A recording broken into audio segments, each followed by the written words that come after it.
Bismillahirrahmanirrahim. Assalamualaikum warahmatullahi wabarakatuh. Alhamdulillah wassalatu wassalamu ala Rasulillah. Amma ba'du.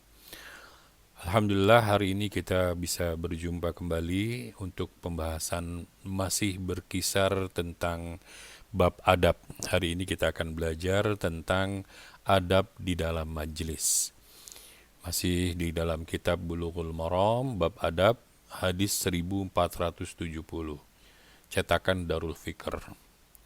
Bismillahirrahmanirrahim. Wa an ibni Umar radhiyallahu ta'ala anhuma, dan dari Ibnu Umar, semoga Allah meridhoi mereka berdua. Mereka berdua ini maksudnya adalah Abdullah bin Umar dan Umar bin Khattab, ya. Qala, ia berkata, qala Rasulullah sallallahu alaihi wasallam, Rasulullah sallallahu alaihi wasallam bersabda, la yuqimur rajulur rajula min majlisihi. La yuqimu, janganlah seseorang memberdirikan, ya. Janganlah seseorang memberdirikan atau membuat orang menjadi berdiri, ya.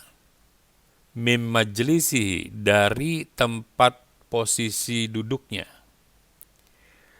Thumma yajlisu fihi, kemudian ia gantikan posisi tempat duduknya saudaranya tadi.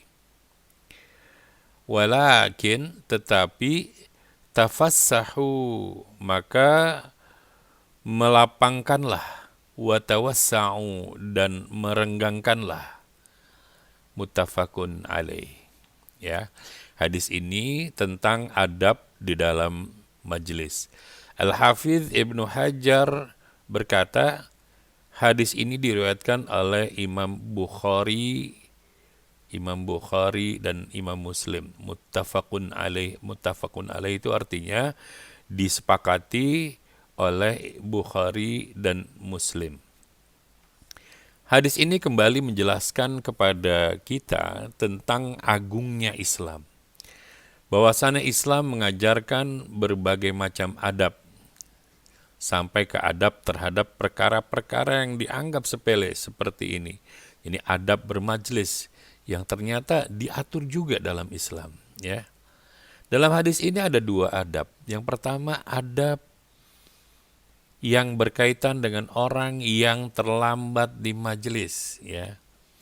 Bagaimana orang yang terlambat di majelis? La yuqimur rajulur rajula min majlisihi, ya.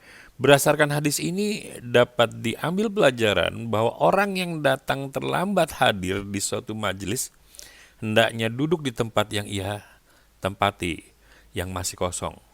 Dan dia harus rela mendapatkan tempat yang bagaimanapun keadaannya karena dia memang datang terlambat, ya.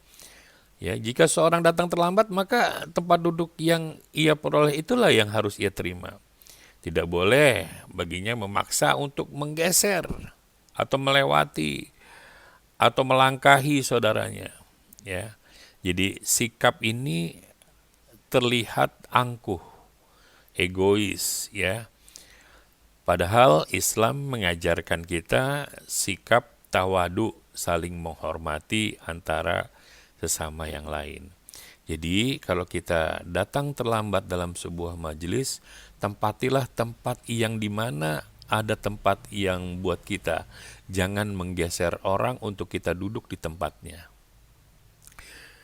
Karena perbuatan seperti di atas ini sangat dicela di dalam Islam, ya. Meskipun dilakukan oleh orang yang memiliki kedudukan, kehormatan, dan kekayaan di tengah-tengah masyarakat, maka bukanlah hal yang sopan dan beradab apabila seseorang meskipun memiliki kedudukan, kehormatan, kekayaan, jika ia datang terlambat menghadiri satu majelis, maka ia harus menempati pada posisi yang tersedia pada saat itu. Nah, yang kedua, adab yang kedua, walakin tafassahu wa tawassa'u, ya. berkaitan dengan orang yang sudah terlanjur lebih dahulu masuk. Artinya dia tidak terlambat. Ya. Berbeda dengan adab pertama yang harus dipegang oleh orang yang terlambat hadir dalam majlis. Adab yang kedua ini yang harus dipegang adalah ketika ia hadir terlebih dahulu di masjid, ia harus memberi tempat, ya, melapangkan duduknya, menggeser paling tidak, atau memberikan ruang. Nah, disinilah indahnya adab dalam Islam. Sementara kita yang terlambat tidak boleh memaksakan kehendak untuk menggeser saudara kita, untuk kita duduk di situ, tetapi di sisi lain, orang yang tidak terlambat, dia hendaklah untuk menggeser, memberi ruang kepada yang terlambat. Sungguh luar biasa adab yang diajarkan oleh Rasulullah SAW. Nah, mudah-mudahan kita bisa melaksanakan hadis ini di dalam majelis-majelis ilmu. Semoga Allah Subhanahu wa taala bisa meridhai kita. Amin ya rabbal alamin. Subhanakallahumma wa bihamdika asyhadu an la ilaha illa anta astaghfiruka wa atubu ilaik. Assalamualaikum warahmatullahi wabarakatuh.